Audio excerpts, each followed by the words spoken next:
Muito obrigado, muito obrigado. Darás e receberás ou doarás e receberás? Doarás e receberás está se referindo ao dízimo.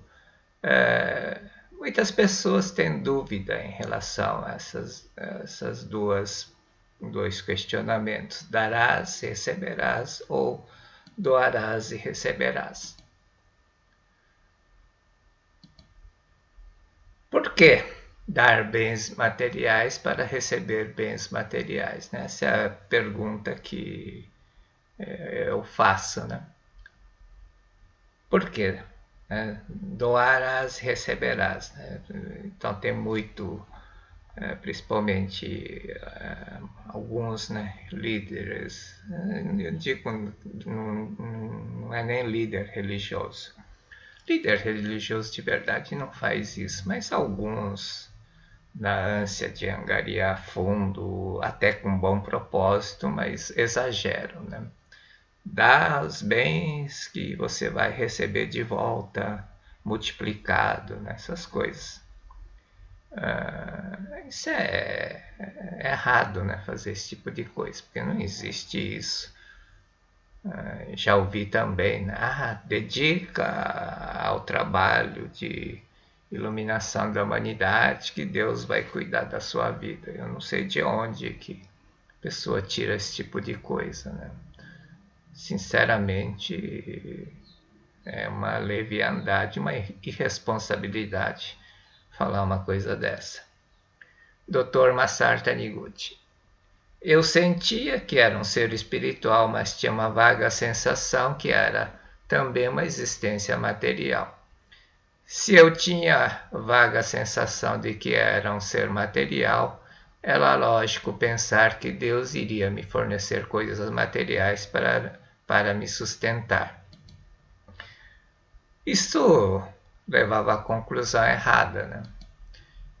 Que Deus nos fornece recursos materiais para nos sustentar. Se eu sou um ser material, preciso de provimento, né, mantimento, quem vai fornecer? Deus.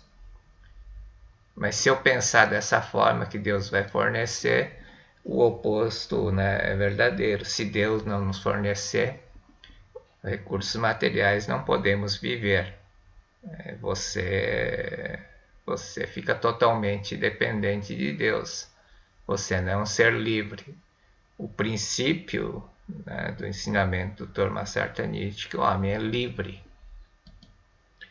Dar os meus bens materiais é a condição para poder receber de Deus os bens materiais. E isso é o que algumas pessoas fazem, né? Até com boa intenção, como eu disse, mas incentiva ou até induz a um temor, né? Se não der, você não vai receber, né? Porque induz a pessoa a pensar que Deus fornece recursos materiais para nos sustentar. Então, se Deus não fornecer, eu não vou poder viver. E para poder receber de Deus, eu preciso dar, né? Mostrar a fé. E essa é a lógica, mas é uma lógica errada. No início, quando me ensinaram que no universo nada existe que seja meu, nada tenho, interpretei isto de modo errado, do seguinte modo. Como foi Deus quem criou este mundo material e nós somos simples administradores dos bens materiais de Deus, precisamos primeiro receber de Deus para poder administrar. Essa é uma forma errada, né? Tem gente que coloca Deus como presidente da empresa. Tudo bem, né? A pessoa tem esse conceito. Eu sou administrador, eu recebi de Deus, quem tem que administrar a empresa é Deus. Tudo bem, mas se você não pega todo o lucro e não doa para Deus, é mentira, né? É conveniente, coloca Deus como presidente, dá resultado na empresa, mas o lucro é meu. Isso é conveniência pura, né? Não pode pensar desse jeito. sem dúvida, não é que tudo pertence a Deus, né? Tudo vem de Deus. Né? Nós recebemos tudo de Deus. Né? Mas usar Deus, né, para obter ganhos é errado. Como esse mundo é o mundo da manifestação da fé, isso dá certo, tá? Basta se acreditar. Errônea conclusão: todos vivemos da matéria, com a diferença de que uns vivem com a matéria fornecida por Deus, né, esses religiosos, e os não religiosos com a matéria obtida pela ganância, tirando dos outros. Não é isso. Dr. Massar Taniguchi usa esse termo radical: matéria não existe. Matéria não existe quer dizer tudo é manifestação da mente. Né? Tudo surge conforme a necessidade concluída, né? Satisfeita a necessidade, ela desaparece.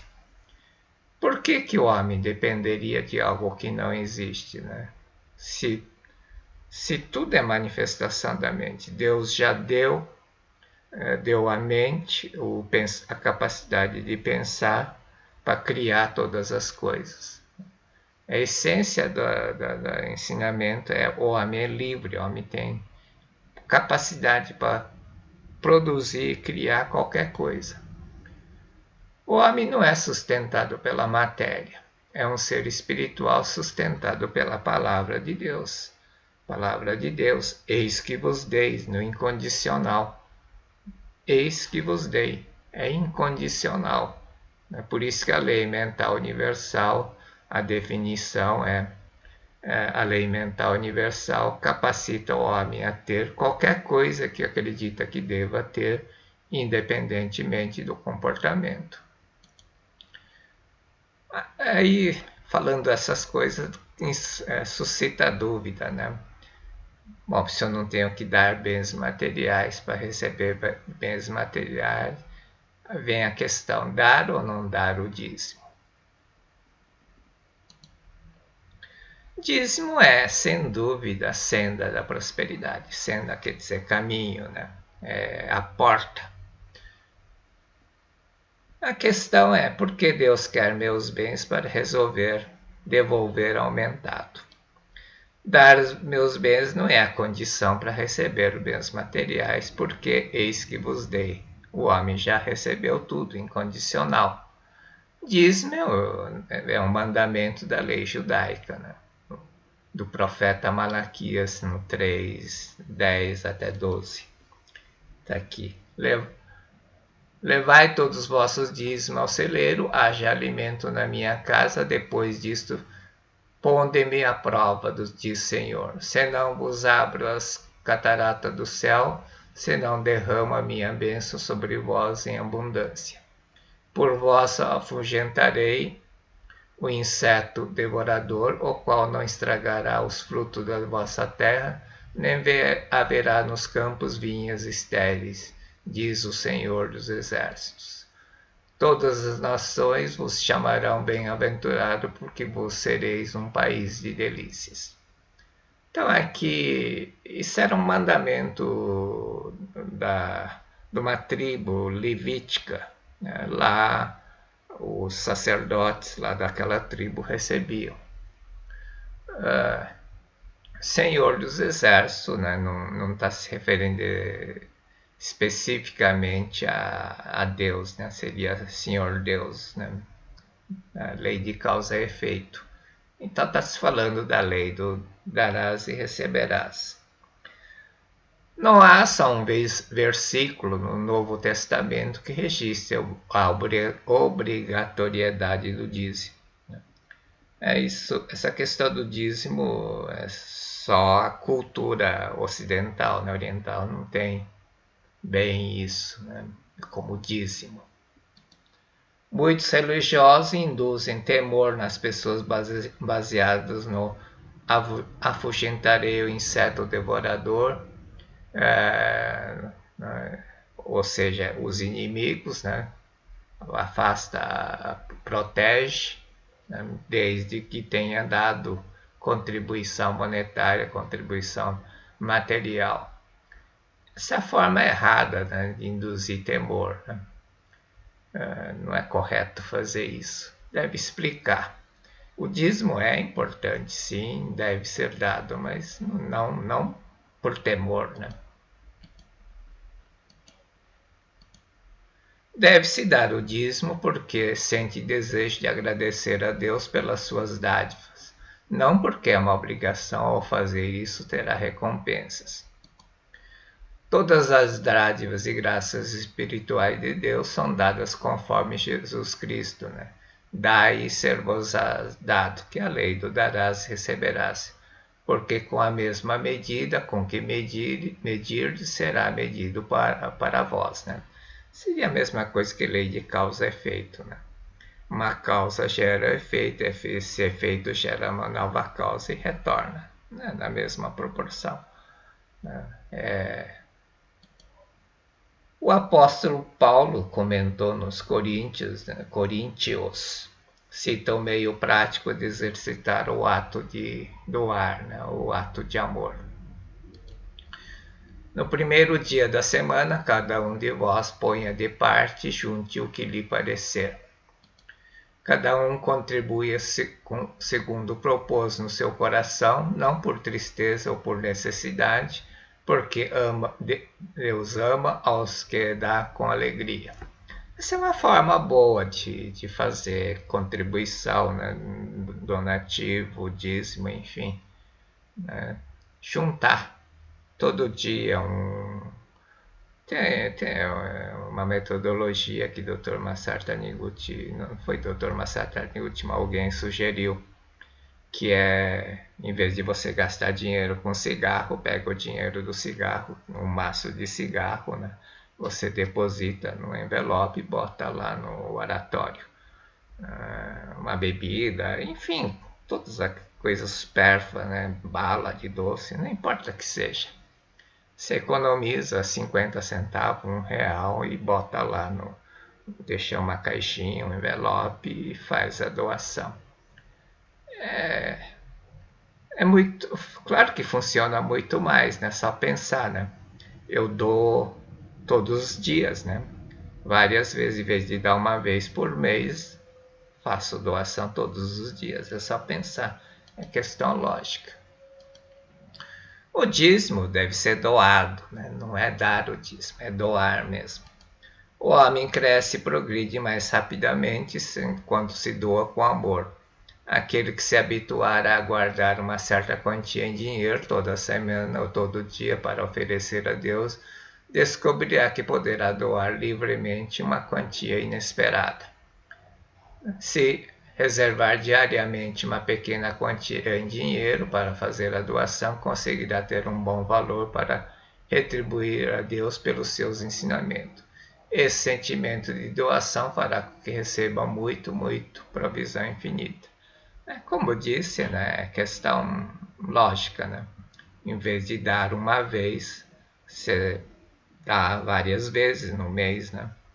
É questão lógica, né? Em vez tem gente que, eu já falei isso, pensou que tem gente que criticou, né? Mas é questão lógica, tá? Em vez de dar uma vez, você dá várias vezes. Mano, claro que funciona muito mais. O que importa é aquilo que você dá, né? Seja 10 centavos, ou 20, ou 100 reais, não importa. É necessário os seguintes cuidados para que o dízimo seja doação. Primeiro, oferecer de todo o coração, com alegria, né? Não com temor, não com medo, não com medo de não receber, né? Se eu não der, Deus não vai me prover, não é isso. Dar com coração, com alegria. Eu estou contribuindo para melhorar a humanidade. É com esse sentimento que deve dar. Segundo, é preciso que as doações e as oferendas sejam efetuadas com fé. Aqui tem passagem do profeta Elias. Está registrado na Bíblia que quando Elias passava fome, uma mulher viúva pegou o último punhado de farinha da sua pobre refeição, fez o pão e ofereceu a ele. Assim, como recompensa da sua fé e do amor misericordioso dela, não só Elias, mas também a viúva e seus filhos receberam alimento diário em fartura.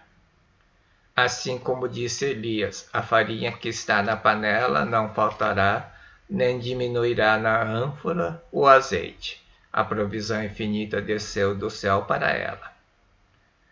Aconteceu isso em decorrência do ato de caridade que ela praticou, oferecendo alimento ao profeta com grandioso amor e profunda fé, apesar dela própria já estar praticamente sem alimento. Jesus também, estava numa passagem, estando Jesus sentado defronte do gasofilácio, observava como o povo deitava ali o dinheiro. Muitos ricos deitavam em abundância. Tendo chegado uma pobre viúva, lançou 2 pequenas moedas que valem 1/4 de uma asse. Chamando os seus discípulos, Jesus disse-lhes: Na verdade vos digo que esta pobre viúva deu mais que todos os outros que lançaram no gasofilácio, porque todos os outros deitaram do que lhes sobejava. Ela, porém, deitou do seu necessário tudo o que tinha, todo o seu sustento. Fez com coração, fez com fé. Terceiro, ao dar uma oferenda é preciso tomar cuidado para que seja um valor adequado. Aí entra a questão, para que e para quem dar. Você tem que ter sabedoria, tá? Na verdade, tomar cuidado é ter sabedoria. Não tem uma regra fixa de ter que dar ou não ter que dar. Sabedoria. O teu coração vai dizer, você tem que sentir. Você pode errar? Pode, mas é a melhor forma de fazer. Quando tiver vontade, a sabedoria interna, o Deus interior vai dizer se deve dar ou não dar. Há 2 alegrias no sentimento de oferecer com um amor verdadeiramente profundo. Você sente alegria quando você oferece com coração e com fé. Primeira é a alegria de colocar uma oferenda diante do altar de Deus. Aquele sentimento de que você fez uma coisa certa, no nível consciente, no nível intelectual. Você fez uma coisa certa. Isso faz sentir bem, sentir feliz. A segunda é a alegria de dividir com outras pessoas as dádivas de Deus, que é você estar manifestando o amor. Dividir com outras pessoas, não é dar aquilo que sobra, tá? É dividir. É isso que é fundamental. O dízimo não é dar aquilo que está sobrando. Não é depois que pagou todas as contas que você vai, se sobrar, você vai dar. Não é isso. Dízimo é 10ª parte. Tem várias formas de fazer isso. Se você não acredita nas instituições de caridade, tem gente que cria fundação própria para sustentar a criança. O Roger Federer, o Rafael Nadal tem suas fundações. O Federer tem uma fundação na África, ele tem escola, sustenta as crianças. Enfim, é a forma, cada um faz, sente a alegria de dividir com outras pessoas a dádiva de Deus. A senda da prosperidade é oferecer a Deus o dízimo, a primeira colheita, o 10ª parte, uma oferenda. Realmente é o caminho da prosperidade, o segredo da prosperidade é isso, doar, compartilhar. Quanto mais você compartilha, quanto mais você vivifica os recursos, mais ela multiplica. porque a lei é causa já expliquei sobre essa questão, né? A mente do universo, o instinto criativo, né, faz progredir naturalmente. Ela aumenta toda vez que você dá, ela vai aumentando, vai. Isso é uma espiral crescente, é assim que funciona. Só depois o Senhor abrirá cataratas do céu e derramará a sua bênção sobre nós em abundância, porque reconhecemos a verdade que Deus é o provedor de todas as coisas. É questão nós vamos falar mais adiante, mas é lei mental que entra em ação. Manifesta-se aquilo que reconhecemos. Reconhecer é aceitar. Quando você aceita que Deus é o provedor de todas as coisas, isso é a verdade, eis que vos dei. Mas como o homem é livre, o homem tem que aceitar. A forma de aceitar é agradecer. A forma de demonstrar a gratidão é fazendo uma oferenda. Doar um dízimo é a forma. Por isso que senda da prosperidade é oferecer a Deus o dízimo. O princípio da provisão infinita é a regra. Buscar em primeiro lugar o reino de Deus e sua justiça, e todas as coisas vos serão dadas por acréscimo. E um dos meios mais verdadeiros e prudentes de buscar o reino de Deus é oferecer o dízimo, assim dando em primeiro lugar a oferenda a Deus, né? Buscar em primeiro lugar o reino de Deus. A forma física de buscar em primeiro o reino de Deus é dando em primeiro uma oferenda, a 10ª parte, ou primeira colheita, ou primeira, aquilo que você cozinhou, né? Você pode fazer isso, oferecer, né? Livre. O costume oriental japonês é você fazer o café, levar lá no altar, lá no Butsudan de casa, oferecer café, fazer uma comidinha, um arroz, oferecer lá no altar. É simbólico, tá? É mais dizer, eu lembro de vocês antepassados, eu lembro esse recurso, esse suprimento, né? Está agradecendo. É a forma de fazer oferenda. Muito obrigado, muito obrigado.